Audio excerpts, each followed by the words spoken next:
Yeah, intermission. And welcome everybody.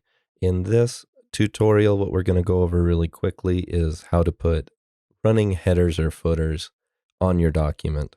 This is very similar to what you did when you were going through and putting page numbers on, so there's not going to be a whole lot new there, but it'll be kind of a refresher going over that, and also how you can use your master pages to get these to work for you. The first thing we're going to do is double click on your master page. So if you double click here, you'll be able to see the page numbers that we had on there before, and it's already set up for that. What we'll do now is add a running header. So we would take our text tool here. Remember that we locked layer 2 earlier when we were using our page numbers. Now we don't want this to be something that's going to get in the way, so we'll just leave that the way it is and we'll go back to layer 1, putting this on. So once layer 1's selected, we'll go ahead and just draw a text box here. And let's put the title of the book.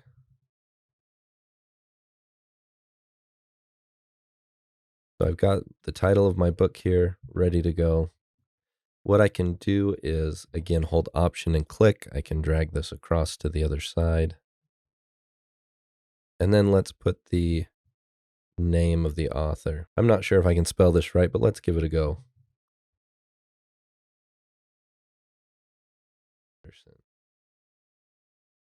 Look at that. Left out an I already. There we go.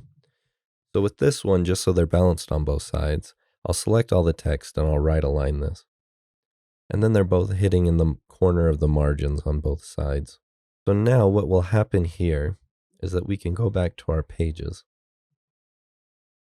We'll double click back in the document and you'll see that I'll have running headers wherever I have a master selected on a page. Now there's no hard and fast rule about this, but there's a rule of thumb that you might not put running headers or footers on title pages. So my title page being over here, I'll leave that off and you'll see that it shows up here and that it continues through. Now, let's say for some reason that I wanted to do it by chapter. So I can come up here and select my A master by clicking on it once. I'll right click on there and say duplicate master spread. And this gives me a B master.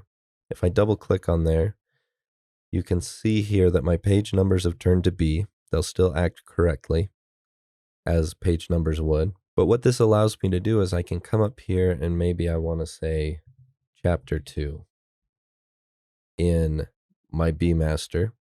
And I can go back to my A master and I can make this chapter 1.